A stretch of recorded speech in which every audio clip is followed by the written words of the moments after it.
Jesús contó una historia que aún hoy retumba con fuerza en las almas de los hombres. Habló de dos hombres. Uno, un hombre rico, vestido de púrpura y lino fino, cuya vida era un festín diario. Sus banquetes eran con esplendidez. Y el otro, un mendigo llamado Lázaro, cuyo cuerpo estaba cubierto de llagas y que yacía a las puertas del rico, ansiando saciarse de las migajas que caían de su mesa.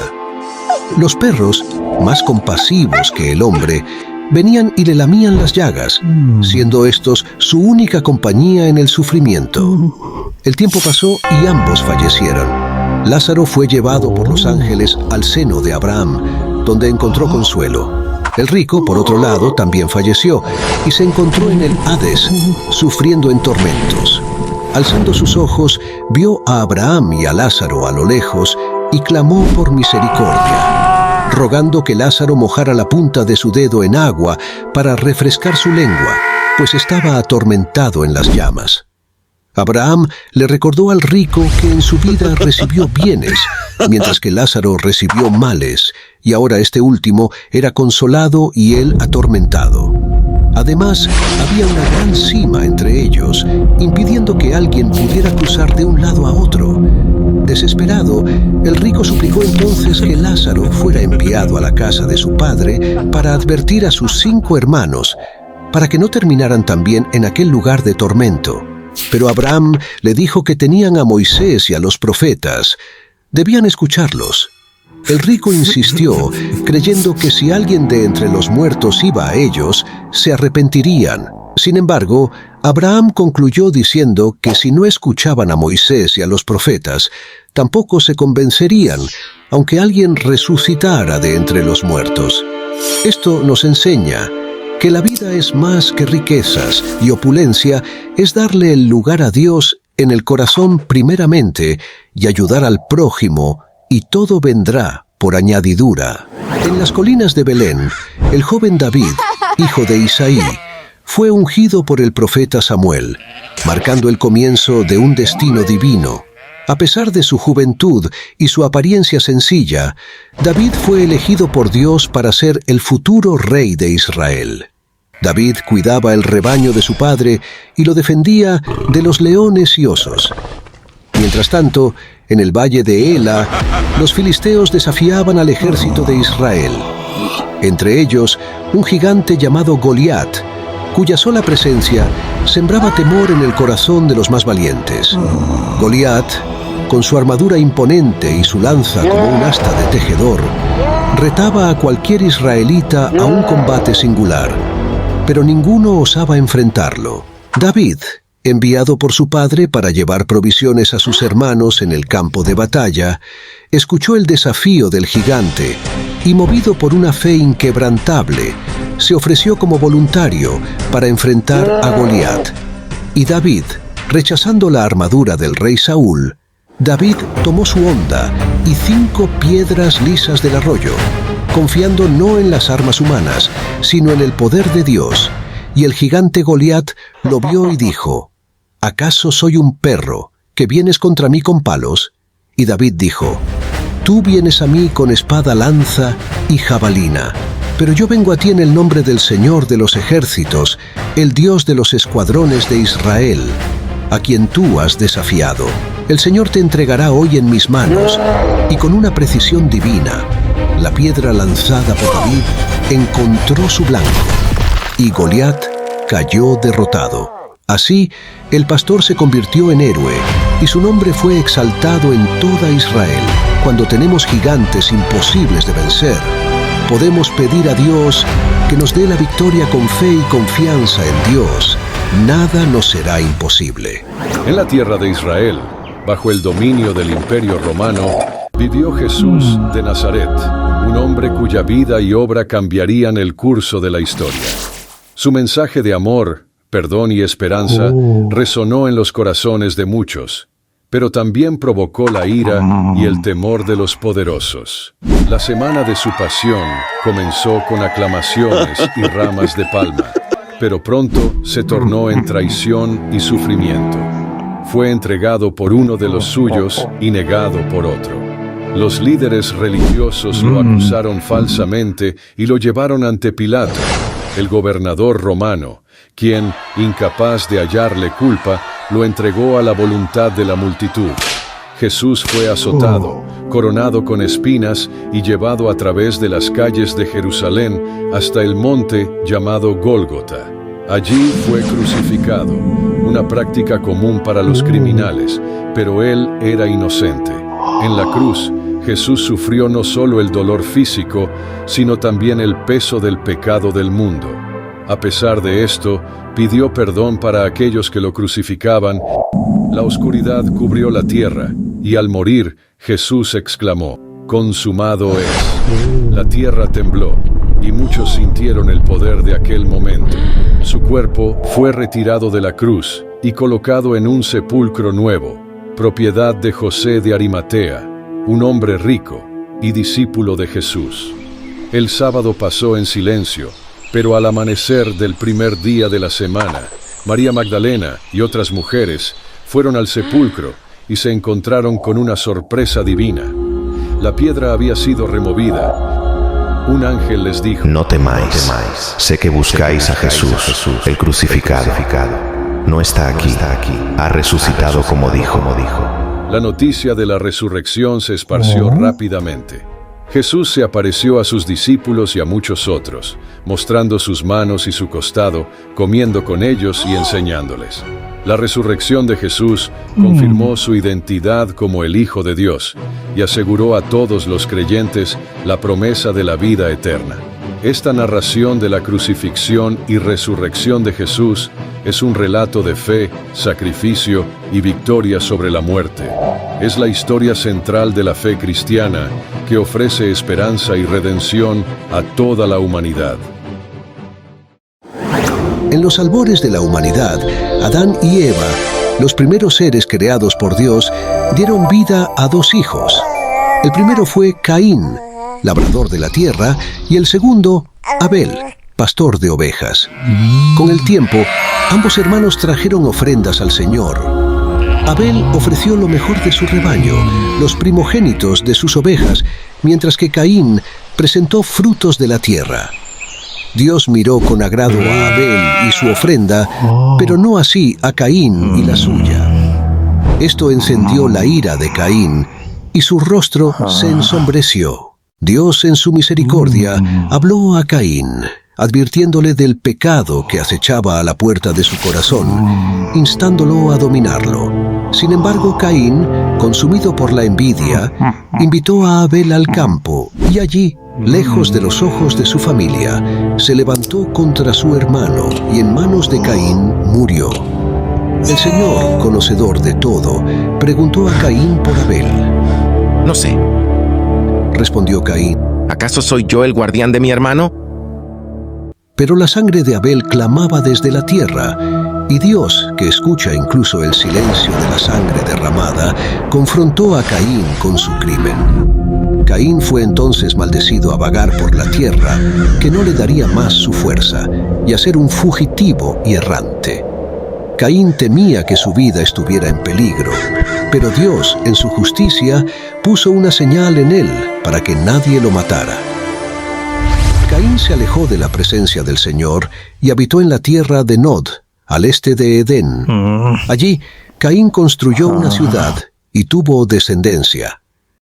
Esto nos enseña que la envidia y los celos pueden llevar al ser humano a cometer actos que nos enceguecen y nos causan dolor y pena en el futuro.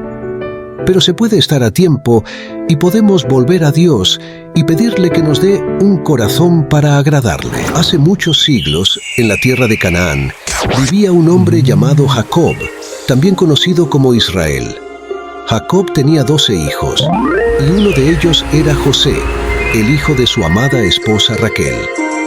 José era un joven de gran integridad, lleno de sueños y visiones. Desde temprana edad, José experimentó sueños proféticos. En uno de ellos, vio 11 gavillas de trigo que se inclinaban ante la suya. En otro, el sol, la luna y 11 estrellas se postraban ante él. Estos sueños desconcertaron a sus hermanos y despertaron celos y envidia en sus corazones. Jacob le hizo una túnica de colores porque lo amaba más que a sus hermanos. Un día, Jacob envió a José a verificar el bienestar de sus hermanos que cuidaban el rebaño en Siquem. Al verlo llegar, sus hermanos tramaron un plan malicioso.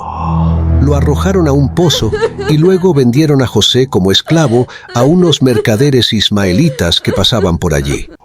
Informaron a Jacob y llevaron unas vestiduras teñidas de sangre para engañar a Jacob y hacerle creer que había muerto. Jacob lloró y rasgó sus vestidos.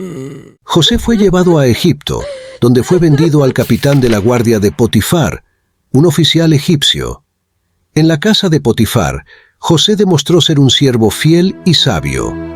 Sin embargo, enfrentó una prueba cuando la esposa de Potifar intentó seducirlo. José resistió, pero ella lo acusó falsamente. Como resultado, José fue encarcelado. En prisión, José interpretó los sueños de dos compañeros de celda, el copero y el panadero del faraón. El copero fue liberado y restaurado a su posición, mientras que el panadero fue ejecutado. Sin embargo, el copero olvidó a José durante 2 años. Finalmente, el faraón tuvo un sueño inquietante que nadie podía interpretar. El copero recordó a José y lo presentó al faraón. José reveló que el sueño anunciaba 7 años de abundancia, seguidos de 7 años de hambruna. Impresionado, el faraón nombró a José como gobernador de Egipto para administrar el almacenamiento de alimentos. Durante la hambruna, los hermanos de José vinieron a Egipto en busca de alimento. No lo reconocieron, pero José lloró a escondidas. José, gobernante, enfrenta a sus hermanos, quienes buscan alimento. Con astucia coloca una copa en su saco, acusándolos de robo. La tensión crece, pero al final José se revela a sus hermanos y con lágrimas los perdonó y se reconcilió. En la antigua ciudad de Nazaret, el ángel Gabriel fue enviado por Dios a una virgen llamada María. Con palabras de gracia, le anunció que concebiría por obra del Espíritu Santo y daría a luz a un hijo, al que llamaría Jesús, el Salvador prometido. En Belén, bajo una estrella brillante, Jesús nació en un humilde pesebre, pues no había lugar en la posada. Los pastores, guiados por ángeles, adoraron al niño, y magos de Oriente llegaron siguiendo la estrella para ofrecerle regalos. Pero la noticia del nacimiento del rey de los judíos llegó a oídos de Herodes, quien, temeroso de perder su trono, ordenó la matanza de todos los niños menores de 2 años en Belén y sus alrededores. María y José, advertidos por un ángel, huyeron a Egipto con el pequeño Jesús, salvándolo de la cruel orden de Herodes. Después de la muerte de Herodes, la familia regresó a Nazaret. Jesús, de 12 años, se sentaba con los doctores de la ley, oyéndoles y preguntándoles, y se maravillaban de su inteligencia. Jesús crecía en sabiduría, estatura y gracia. Al cumplir 30 años, Jesús fue bautizado por Juan el Bautista en el río Jordán. El cielo se abrió y el Espíritu Santo descendió sobre él como una paloma, mientras una voz celestial proclamaba: Este es mi Hijo amado, en quien tengo complacencia. Así comenzó su ministerio, enseñando el arrepentimiento de pecados y la salvación. Al iniciar su ministerio, Jesús realizó milagros, sanó enfermos, calmó tormentas y alimentó a multitudes con solo unos pocos panes y peces. Sus enseñanzas, como las bienaventuranzas, instaron a la compasión y justicia, y su parábola del buen samaritano destacó el amor al prójimo. Fue traicionado, juzgado y crucificado. Pero la muerte no fue el final. Jesús resucitó, venciendo la tumba y prometiendo vida eterna a quienes creen en él. Había un hombre llamado Lázaro, que vivía en el pequeño pueblo de Betania.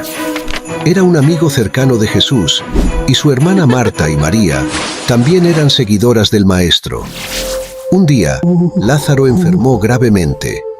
Sus hermanas, preocupadas, enviaron un mensaje a Jesús: «Señor, aquel a quien amas está enfermo». Jesús, al recibir la noticia, decidió ir a Betania.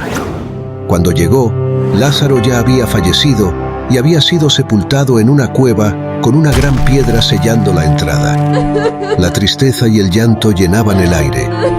Jesús se acercó a la tumba.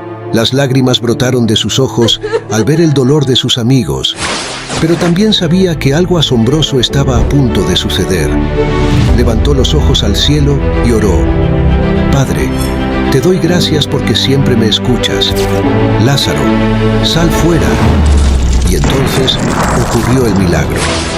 Lázaro, envuelto en vendas mortuorias, salió de la tumba. La multitud quedó atónita. Las hermanas de Lázaro no podían creer lo que veían. Jesús les dijo: desatad las vendas y dejadle ir. La vida había vuelto a Lázaro. La muerte no tenía poder sobre él. La gente se maravilló y muchos creyeron en Jesús como el Hijo de Dios. Lázaro, que había estado muerto durante 4 días, ahora estaba vivo y testificaba del poder de su amigo y Salvador. Recuerda, si te gustó el video, suscríbete y deja un comentario de qué historia te gustaría ver. En el principio, Dios creó los cielos y la tierra. La tierra estaba desordenada y vacía, y las tinieblas cubrían la superficie del abismo, pero el Espíritu de Dios se movía sobre la superficie de las aguas. Entonces Dios dijo: sea la luz, y la luz fue hecha. Vio Dios que la luz era buena, y separó la luz de las tinieblas, llamando a la luz día y a las tinieblas noche. Así pasó el primer día. Luego, Dios ordenó que hubiera una expansión en medio de las aguas para separarlas, y así se formaron los cielos. Al segundo día, Dios juntó las aguas debajo de los cielos para que se descubriera lo seco, y llamó a lo seco tierra y al conjunto de las aguas mares.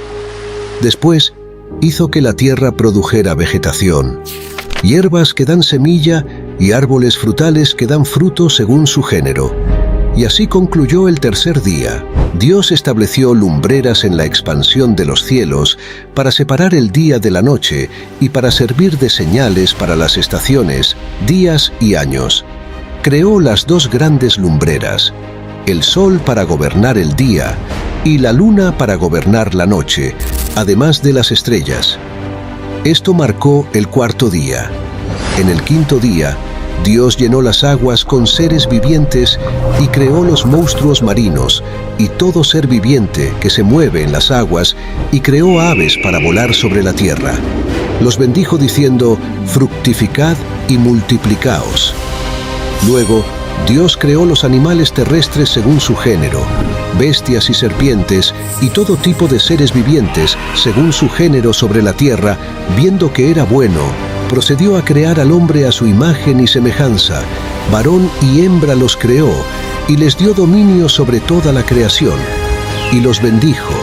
Finalmente, en el 7.º día, Dios terminó su obra y descansó, bendiciendo y santificando este día porque en él había cesado de toda la obra que había hecho en la creación. Recuerda, si te gustó el video, suscríbete, deja un like y deja un comentario.